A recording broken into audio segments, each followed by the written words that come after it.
All right. Amazing. We've started. I am Rabbi Benjamin Ross from Leo Beck Temple, here with Maria Archila from Center for Popular Democracy. I actually have their hat in my file cabinet over there.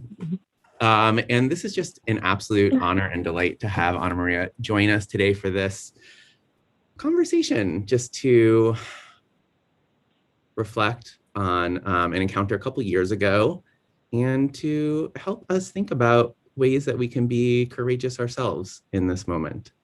So, Anna Maria, thank you so much for joining us today. Thank you so much for this invitation. I'm so happy to be here. Yeah. Talking with you and members of the congregation. Thank you for welcoming me all. Yeah, some people even have their animals with us, which is amazing. So there's some of my biggest fans are also dogs and cats. I feel like crows don't like me. I don't know why, but I find them kind of terrifying. There's a lot of crows here in Los Angeles.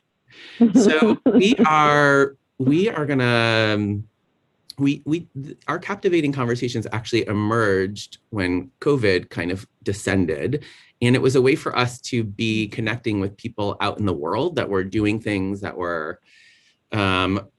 thinking about things differently, experiencing the world differently, just for all of us who were feeling so closed in to be feeling connected beyond ourselves. So, you have someone who I've been thinking a lot about over this time, and we were blessed to have Javier Valdez from Make the Road by Walking, which is a previous place where you had been also the co-executive director, as you are now co-executive director at Center for Popular Democracy. And before that, you were the executive director at the Latin American Integration Center. And before that, you were like not that long out of college. It just all happened very fast. I know you grew up in Colombia and emigrated to the United States when you were 17. And you were kind of thrust into a leadership position, and it kind of just stuck. So before we jump in to talk about your encounter with the former Senator Jeff Flake in that elevator, I just wanted to, what we generally like to do is just check in on how you're doing. We're all still holding so much in this time. And, just I think all of us in our own ways are still emerging, still in different places of trauma from the past administration, from being in COVID. And some of us, are not able to get vaccines. Some of us are able to get vaccines and feel like the world is reopening from the past election, from January 6th. There's a lot happening. And as we are a congregation, we're not a political organization, we do have a range of people on the political spectrum. And I think we take a lot of pride that all of those people can call this their spiritual home. While I think most people would probably have politics very aligned with Center for Popular Democracy, there would be people that would have different takes, and maybe some of those folks will join us today and share and reflect, and that will also be just like a blessing in itself to hear their thinking. But first, how are you doing? How are you arriving at this conversation? First, let me say again, thank you for inviting me to step into this spiritual home that you are building every day. I think I wake up noticing that I'm waking up and that I am alive, that my loved ones are okay. Today I had one of those crazy, hectic days with my children, doing homeschooling and the internet falling apart, and my youngest one, feeling very upset about a drawing we didn't successfully, create together, and the vision that she had in her mind, and, meltdown. So I'm feeling like I'm arriving a little bit discombobulated, but I was really happy to know that at the end of the hectic day, I had an opportunity to be in conversation with you and sort of reflect on the moment that we're living through, the things that have happened in this country, I think like you, I sort of think about all the time about all the sort of like the cumulative trauma of, you know, the kind of uncertainty that we are living through with COVID.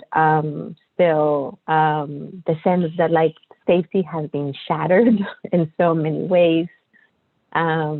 And we are constantly having to rethink like what feels safe for me right now, what feels safe for my community right now, for my loved ones. And I sort of think a lot about the sort of psychic heaviness of that experience, and also notice a lot how much we enjoy the moments of community, like how much more value we give to community, because we know how hard it is to sustain it, and how precious it is to actually be able to connect with people. So that's how I'm arriving today. Yeah, I appreciate that about the kids. My son Zeke was like working on some sentences. He's a 6-year-old. He'll be 7 in July. And he had to use the word crazy. And his sentence was, "My dad is crazy." And I was like, is that like a compliment? Like I'm super fun? Or is it like, my dad is crazy? He like was so excited about it. But I do amazing. Think like, I feel like, and there's a lot of awareness around not using that language, but I think just the language of feeling like there's so much to manage with having kids at home, and they get so stressed, and then it's been an extra layer. So especially hearing that you had that day, that you carved out time, so appreciative to have you join us. And I think there is like, because we are a spiritual community, and just to say that even within our community, that people like literally pay dues to be part of a synagogue but don't identify as religious, and we are really like, it is in many ways about the relationships and the community. For some people, talking about spirituality is more open and easy, and for some people it's just like not interesting. They're just like much more into it for the community and relationships and the kind of intellectual endeavor and the kind of just ethnic feeling of being with your people. We have like a whole mix here, which I think keeps it interesting. That's beautiful.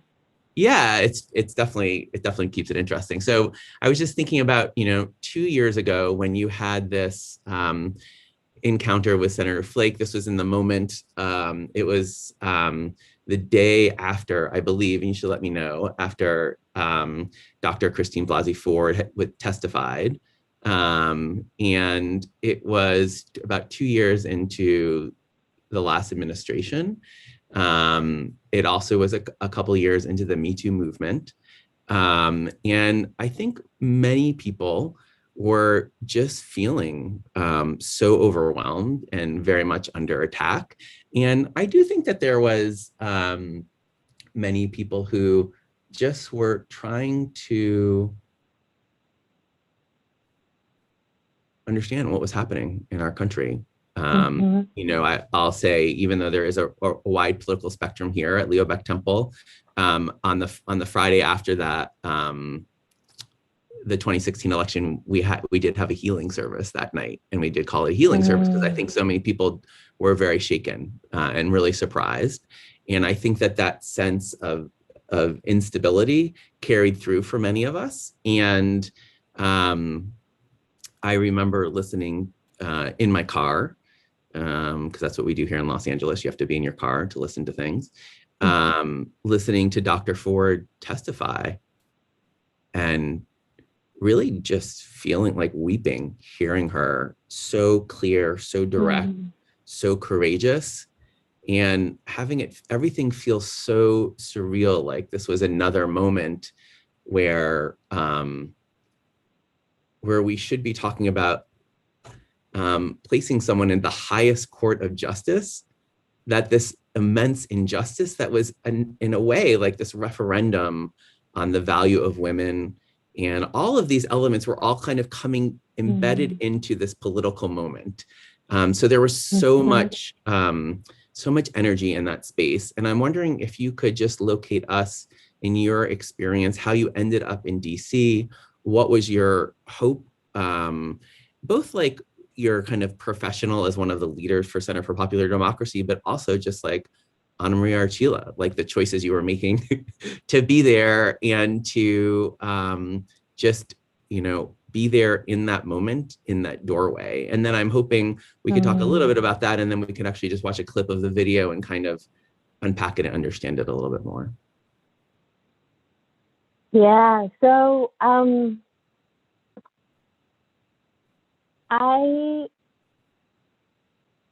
the way that I ended up, I'll start, a lot of people have asked me like, how did you end up in that elevator? And I could tell you like the logistics of how I ended up in the elevator, or I could tell you the trajectory that got me to the elevator. So I'm going to do the second one. So I had been, since from the moment Trump went into office, my organization, which is a network of community organizations, including immigrant rights organizations like the one that I came from, New York, organizations rooted in African American communities and white working class communities. We're doing sort of local work, but when Trump came into office, we understood that a lot of the victories that have been accomplished generations before us were on the chopping block, whether we were talking about women's rights, workers' rights, the rights of LGBTQ people, the planet, like a lot was on the, and so we started sort of creating what we called a program to fight back.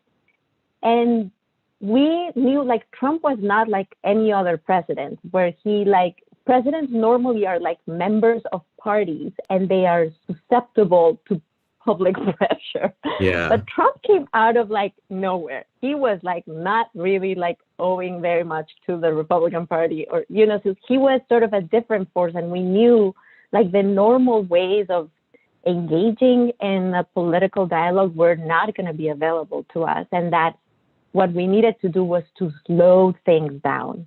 And to really make visible what was the like sort of the stakes of what was happening in Washington.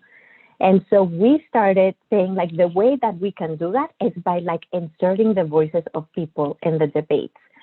So when Congress, the Republican Congress was trying to end the ACA, we like trained thousands of people across the country to tell their stories of why healthcare mattered to them, and to take those stories to town halls and to take those stories to Washington, D.C. And we basically used disruption, just like a little bit of like organized chaos, to create a moment where people could tell their stories, so that we could sort of draw the moral, but we could talk about the impact, the human impact of policy discussions that were happening in DC, and sort of create a moral line that was clear.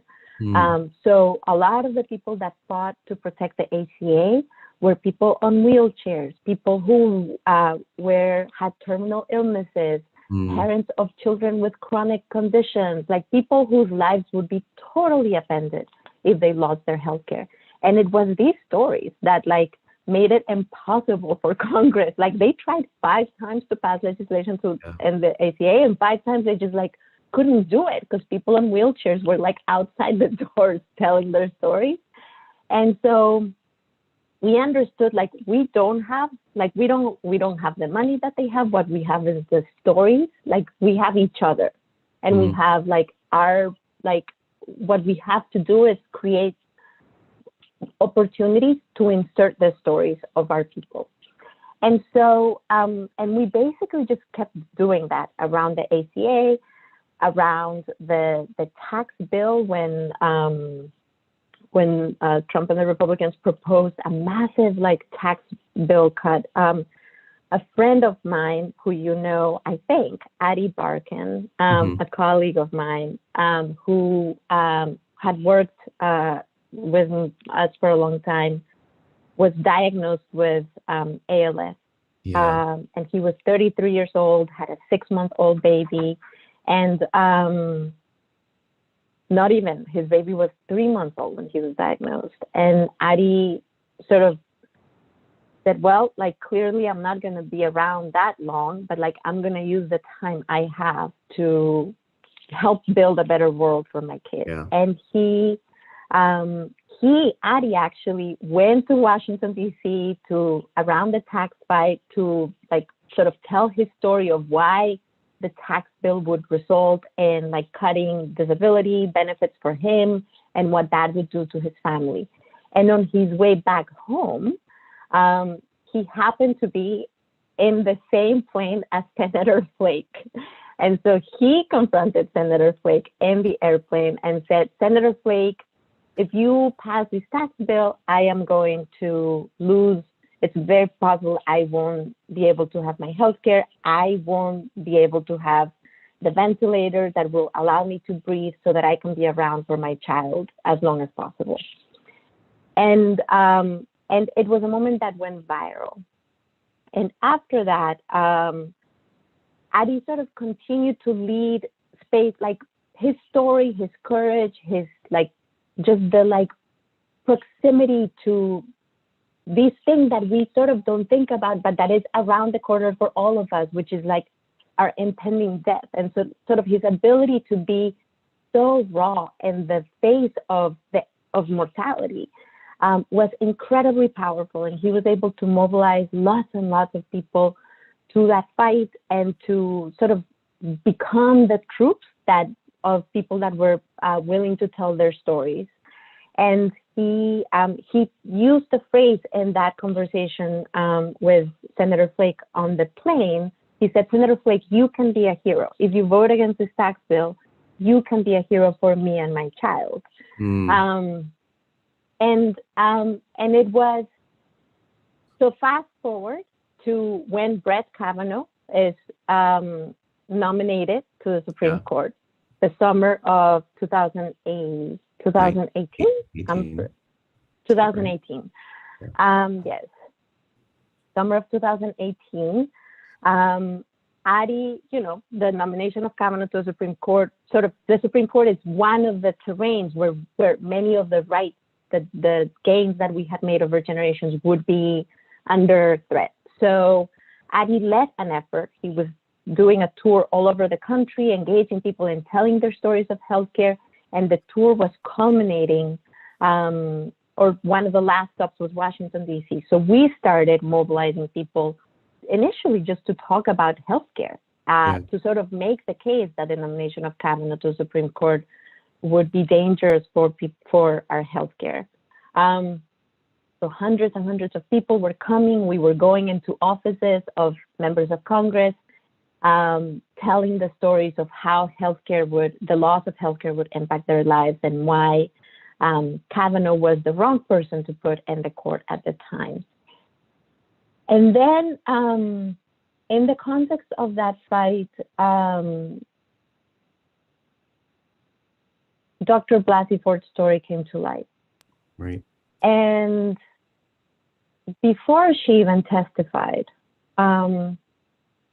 something really powerful began to happen across the country, which is women sort of, Dr. Blasey Ford's story became known, not because she told it in the public, but it was journalists sort of found out, revealed the story.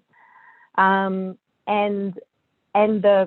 sort of the response from the like political establishment was like, who knows if that's true? Sort of like the first response was like, we don't believe it because there is, why would we? Which is the response that usually people who experience sexual assault receive. Right. So lots of people began to tell their stories of sexual assault, sort of like reviving another wave of Me Too storytelling that was happening. And honestly, like I thought at the time, like I just can't. I don't have it in me to add my story. It is not. I can't do it. But what I'm gonna do is like help organize the best project so that we can stop the nomination of Kavanaugh to the Supreme Court. And But what happened inside the protest, these hundreds of people that were showing up to tell their stories of healthcare, like women then began to talk about their experiences of sexual assault. And I think for everyone, it was like lifting a veil. Like these experiences were in the room and just, we didn't know it. We sort of knew it, but like we women, and I don't think, sexual assault happens to people of all genders, and it's perpetrated by people of all genders. But the majority, the vast majority are women of the survivors. So, but so there was this like powerful experience of just profound like lifting of a veil and revelation, and the act of storytelling demanded so much. So it was like sort of I'll use the word exorcism, because it felt so like it was like a full, like both collective experience and very difficult for the people who were telling it. But there were all these displays of courage happening. And so the energy of courageous storytelling and then holding community was all around. And it was in the buildings. So a lot of our protests were inside the congressional buildings and the Senate buildings and the House buildings. We were essentially the form of protest that we were using was like going to people's offices and telling stories. That was the form of protest. And sometimes doing civil disobedience in the hallways to sort of slow things down and make the protest really visible to members of Congress. And it was in that context that Addie, my friend Addie, decided to organize a group of men from across the country to come in support of women. So he came, it was a Monday morning, organized an action, all these men, and Addie sort of had this special relationship with Senator Flake's office. So the first thing we did was to go to Senator Flake's office, like 200 people in front of Flake's office. And at that point, Addie's illness had progressed a lot. And he couldn't, it was hard for him to speak. So we got to Senator Flake's office. I was standing next to the leaders of the Women's March and other people. And it was in that moment, Addie was supposed to speak, but he was too tired. So he just turned to me and said, "You do it." And that was the moment that I decided for the first time to say what had happened to me. And I just said, I was 5, he was 15. And when I shared my story with the people around me, they didn't believe me. And I sort of got the message that that I am not believed. And so now I have a 5-year-old, and all I can do is think about, what do I need to do in the world so that my child is never sharing any part of this experience. But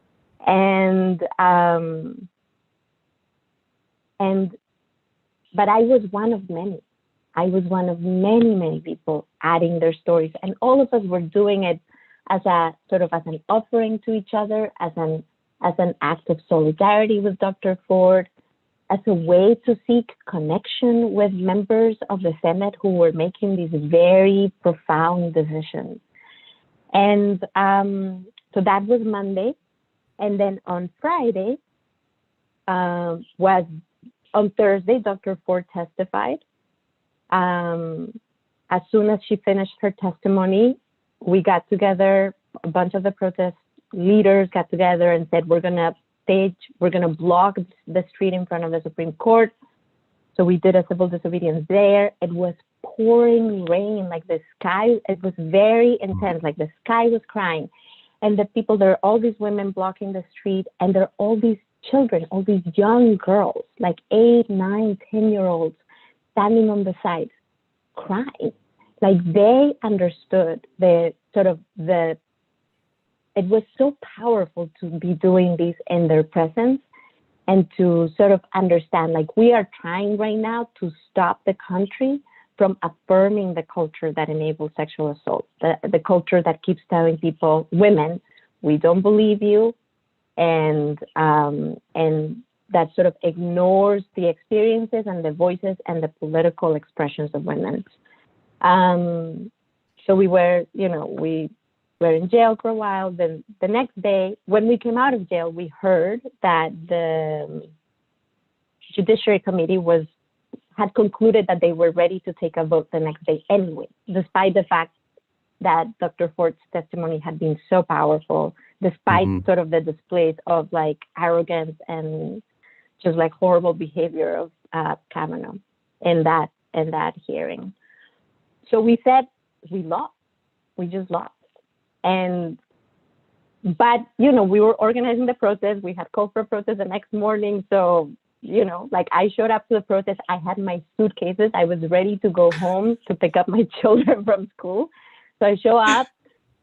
All the organizers are exhausted. But some people showed up for the first time because they saw Dr. Ford's testimony and were moved to tears and said, like, I must do something. And one of those people who showed up for the first time was this young woman, Maria Gallagher. And one of the organizers told Maria Gallagher, you should go to Senator Flake's office, see if you find him. Like literally, those were her instructions. And she was there alone for the first time. Wow. She happened to be talking to a friend of mine. So I went to say hi to my friend, met Maria. She said, someone told me to go to Flake's office. So I said, I'll take you there. Because I knew, like, this fight is over. We lost. But, she's here for the first time. Like, I'm going to make her time worth the effort. Let's go to Flake's office. I didn't think we were going to see him. I had not been able to talk to any of the senators. They're like very good at sort of hiding. Yeah, and he had just put out a statement as well. Well, so when we were standing in front of his office, it was just Maria, my friend Daniel, a couple of reporters. We realized that he had put out a statement just because, and we only knew that because the reporters were looking at their phones. And so in that moment, we realized, oh my God, he's going to vote for Kavanaugh. I literally said bye to bye, Maria. Nice to meet you. Thank you for being here. Bye, Daniel. And as I was leaving, Senator Flake comes out of his office and the reporters are running behind him. We then start running behind them, which is like a big no. Like we trained people to do bird dogging. And, one of the things we say is don't run. But like I totally forgot the training and we ran behind him. But we were charged with the energy of the moment. Like it wasn't, I have never like sort of experienced like channeling the way that I experienced channeling that day. And so by the time we came in front of him, like we sort of rudely interrupted this interview that was happening. And the first things I said to him, I didn't imagine I was going to be talking to him. I said, but the first thing I said to him to just like connect the dots for him was, on Monday, I stood in front of your office with my friend Addie Barkan, because I knew Senator Flake knew who Addie Barkan was. And I told my story of sexual assault.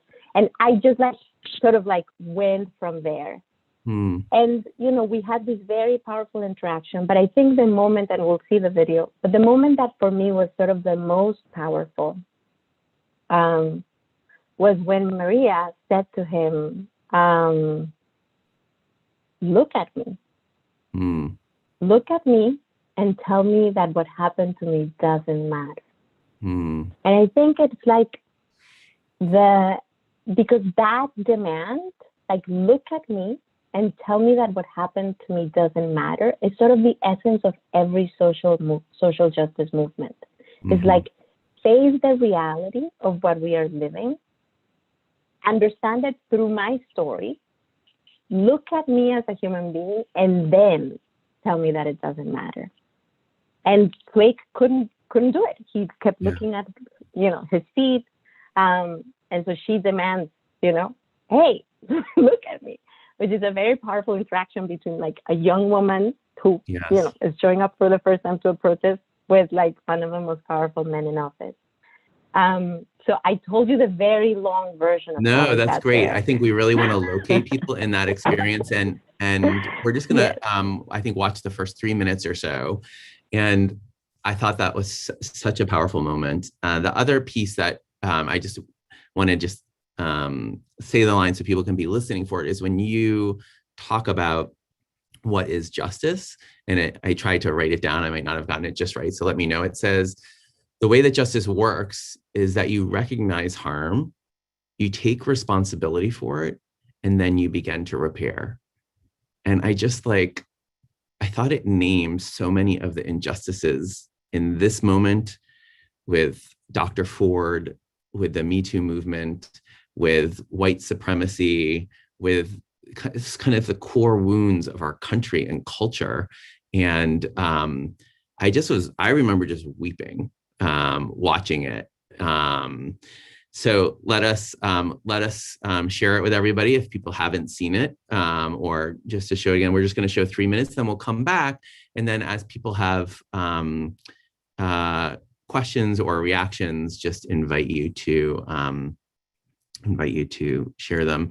And I will try my best to do it right now. Hopefully I will not mess it up.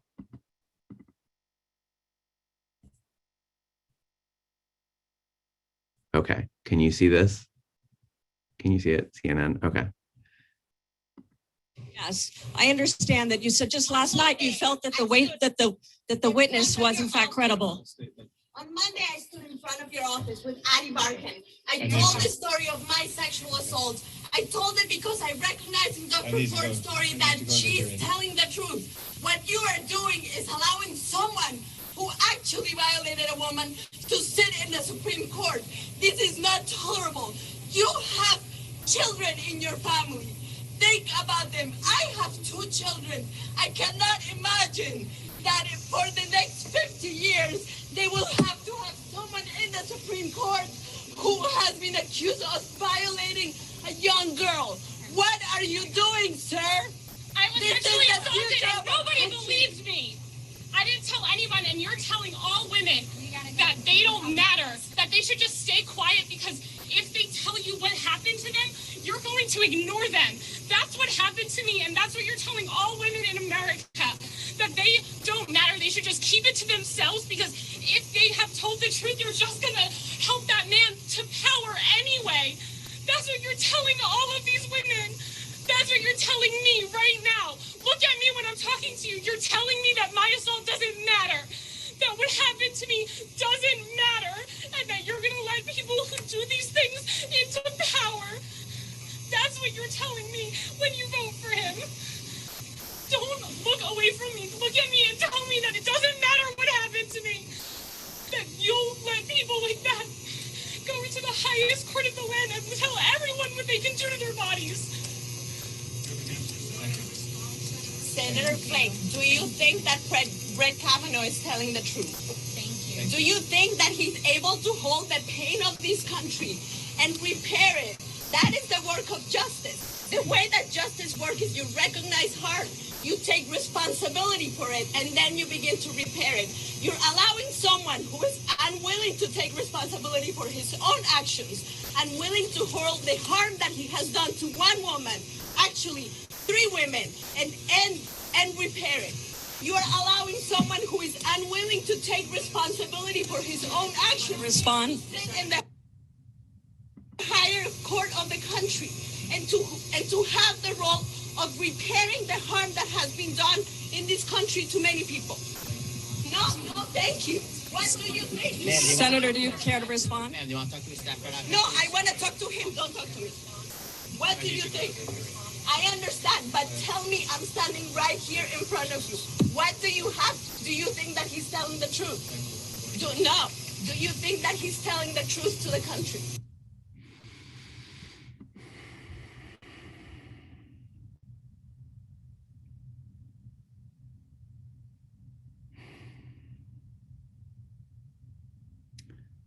I have to say, like, just as a man who, grew up with racist and sexist and those tendencies, I felt held accountable in that moment as well.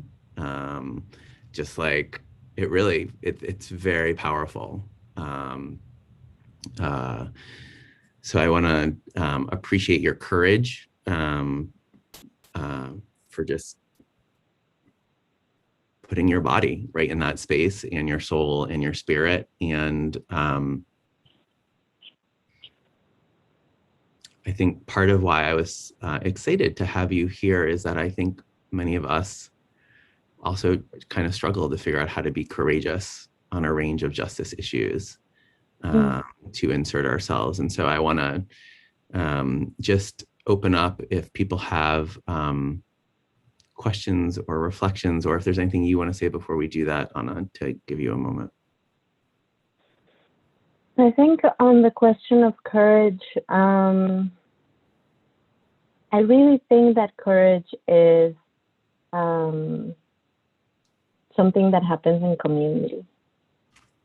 I found the experience of that campaign, of that fight, to be one where people were passing to each other offerings of courage and holding each other through the fear. It was like every person who told their story, every person who engaged in any form of protest, from civil disobedience to all the other forms, was doing it with like a sense of like going beyond their comfort zone. And it was a really moving experience, a really powerful experience. And that has been sort of the essence of like the Me Too movement, of, you know, people coming forward to reveal experiences that have been deeply harmful. And it's also sort of at the essence of some other movements, like whether we're talking about like dreamers and the sort of the courage of telling their stories and revealing their immigration status, and sort of using that as a way to build internal power and also collective power. And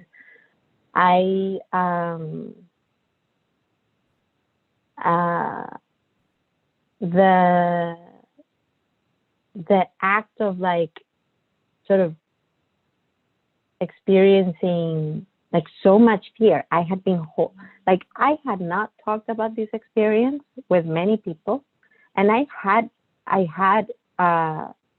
like tucked it away for like 40 years and 35 years. So I was very accustomed to that, and the like revealing that and like actually figuring out how to integrate it into my life in a visible way to me and to others required a lot. And I don't think I would have been able to do it without the sort of sisterhood of other people doing it. And I think I wouldn't have experienced sort of the transformative effects of it without it. And so, you know, like when I think about that fight, I think about like how contagious courage is. Like it really was like something that was running through the hallways and like running through the networks that people had. And I also think about how like the power of people is not something that's like lives in a limited way. It's like generated by people. So that it has a self-generative sort of way of being. And it really, that's why I think it like exists, and like community is at the center of it. People came to the protest to be in community, to not feel alone in their anguish, to feel like to be in solidarity, to be in action. And then I think all the people that showed up, like all of them engaged in some act of courage that for them, right? Like courage in their own experience. And that was deeply, deeply transformative. And that's why I think it felt like such a moment. And it was like, it was a moment of like looking in the mirror for the country, right? Like it's hard for all of us to, Ta-Nehisi Coates in his book, the book that he wrote to his son, Between the World and Me, he writes, like, you can't understand sort of the brutal, like, you can't understand the impact, the reality of slavery by thinking about it as something that happened to a mass of people, or that was done by a mass of people. You have to understand it through the story of one person. Like, who was she? Like, what did she feel like in the morning when she saw her babies go to work? Like, whose shoulder did she cry on? What made her laugh? What made her sad? Like, you have to understand the story, like, the structures in our society, or we are able to understand these structures, make them more visible through the stories of people. And that's why I think these moments, like Me Too, is so revealing, because it's like the structures are being told in the most textured, powerful, beautiful ways. I have other questions, but I see there's a couple other people who have questions. So I'm just gonna invite Allison and then Melinda, if you would like to ask your question. You can just unmute. Hi there. Thank you for sharing your story, not just in that moment. I remember that moment individually. You spoke for many survivors who had held their silence for so long, and enabled many people to feel brave enough to come forward. I know that, turning pain into action is not an easy thing, and you did that. So thank you for that. In the elevator, you said some things, what struck me now in retrospect is like, you were really talking about restorative justice. Like, you weren't just talking about like, you like the pathway forward for restorative justice, taking responsibility, and then taking, and what you needed to see, what people needed to see in that moment. And that goes way beyond even this, the Me Too movement, or survivor justice issues. It really can apply. It applies to all of our movements. And so, there's a part of me that's curious just to know, like, could there have been a restorative justice moment in that space that would have felt satisfactory to you? And I know that, and what do you think, like, when it comes to, like, what is it that we're looking for? It's such a tricky thing. Like, what does restorative justice mean to you? What does taking responsibility and then taking pathways forward towards restitution in any situation of oppression mean to you? Yeah. I mean, I think that's what is so sad, is that actually there was an opportunity for senators to actually engage in restorative justice, to say, we're not going to reaffirm the culture that enables sexual violence. We're not going to send the message that we don't believe women. We are going to, in a situation where obviously we were not in the room, right? And we can only, like, sort of hear the story of two people, and the what is, available as corroboration. What is the posture of a leader, and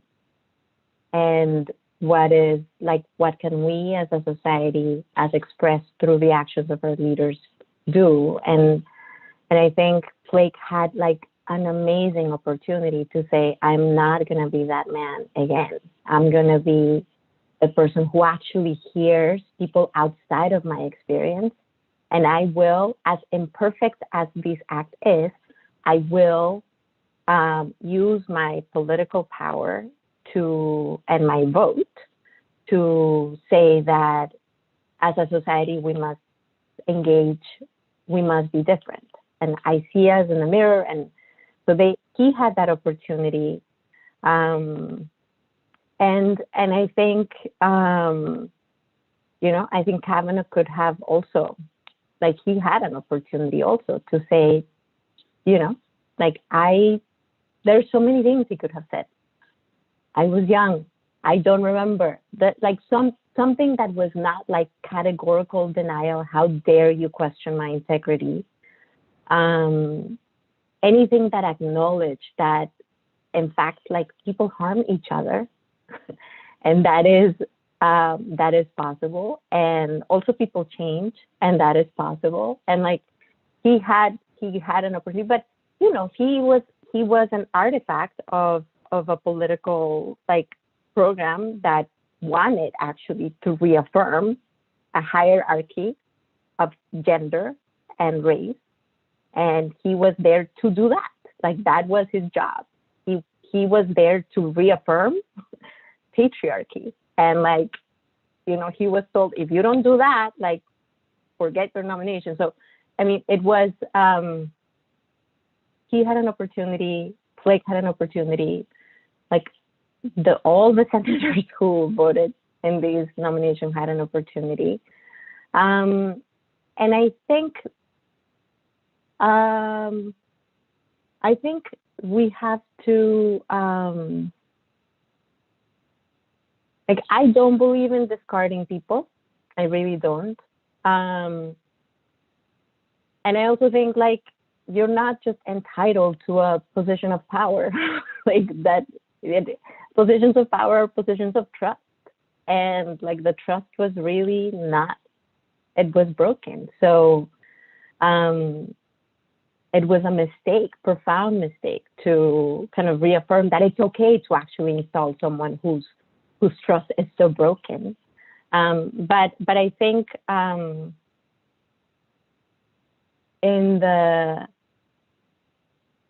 you know, like the movement, Me Too, and I think other movements are not about like the subjugation of others. They're about the affirmation of dignity and like humanity of those who have been pushed to the margins and who have been like dehumanized for, you know, in our society for you know, for as long as we've been around. So I think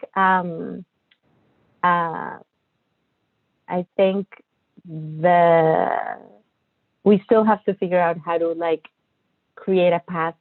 I think that it is important for us to figure out how to create a path back for people who have harmed women, like as a society.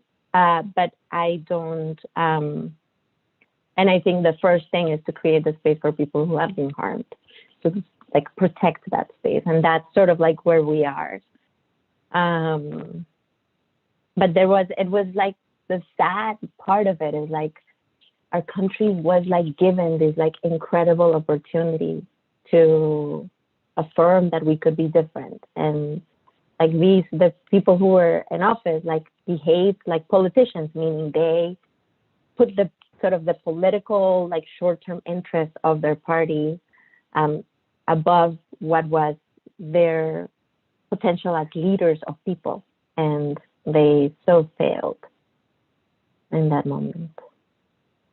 But people didn't fail. That's the thing that was beautiful about that moment, is like people really didn't. Like the courage that took place in that moment was, I think, transformative for people who were in the fight, for people who were like, who felt sort of represented or part of it. And then I think was like brought into the political, like had a political expression in the 2018 elections, and like fueled a lot of the energy that you know, delivered the new Congress that was like the most female, the most diverse Congress.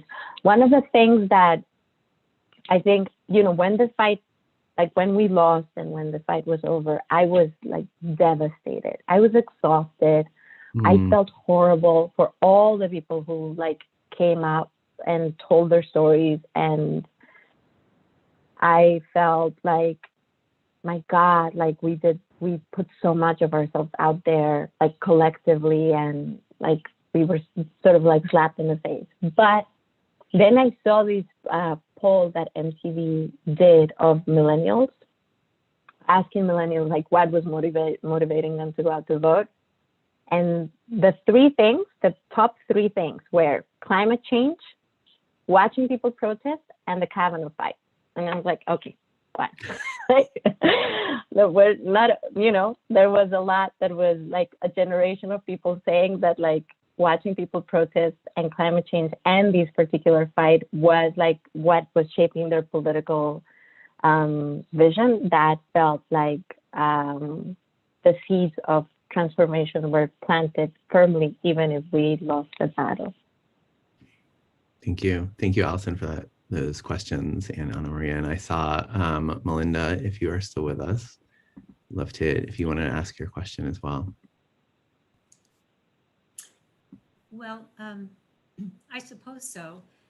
You've really spoken really eloquently, and the comment you just made about the millennials and having that impact of your action it's a little bit related to sort of the question I had, which is the lesson that I can take away for all those times that I think I want to do something, I think I want to act, and I don't. And so I would say my question to you as a takeaway would be, if you can think back on, how did you know that this was it, that this was your moment to just step forward, step up, and speak out? And if you can remember or recall any of those feelings or emotions or thoughts you had that just propelled you forward, where there are all those other times where we can be compelled but not propelled. I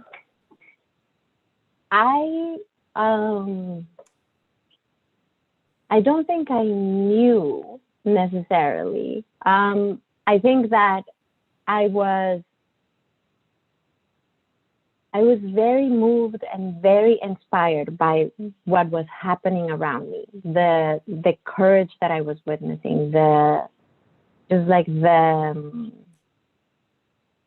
risks that people were taking. And it felt like I was both adding, like I was contributing through my, like as an organizer, but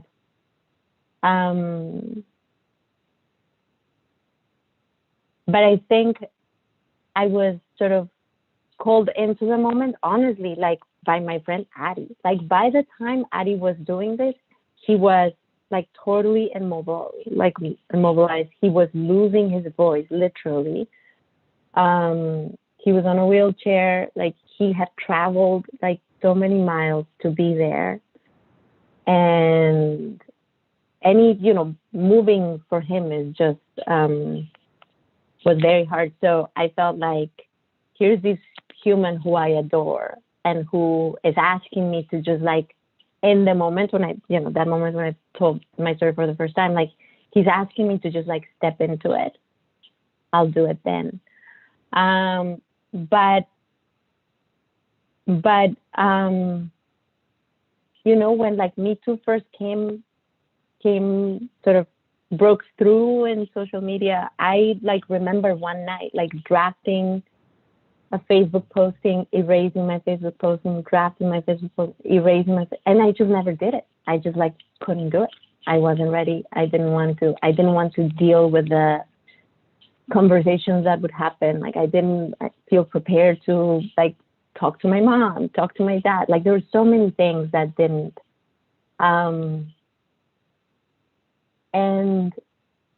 But I think that the other like lesson that was sort of like the other reminder for me during the fight, like sort of as it was coming to its end, was that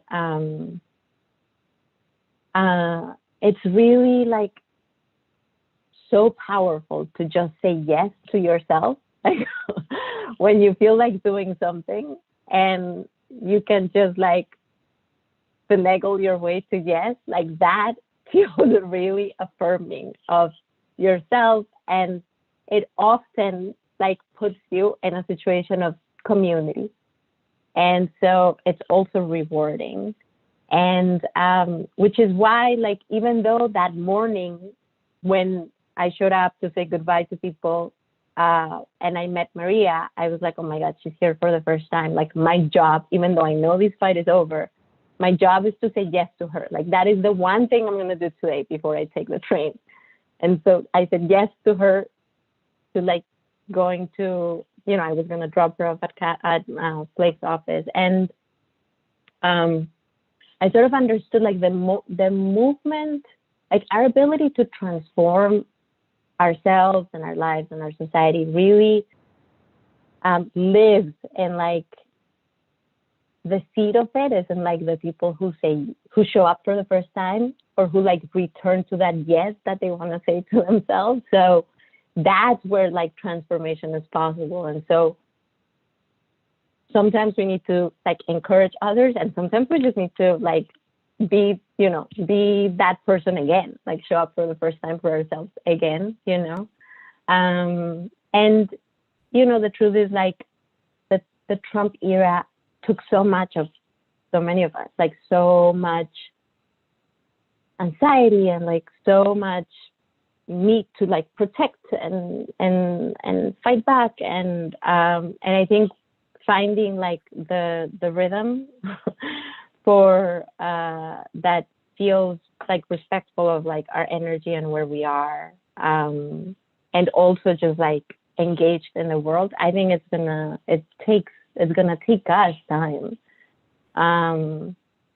but if you like step outside of yourself and you imagine yourself as like that person who's showing up for the first time, and your job is to like honor her presence, and like it's a beautiful thing.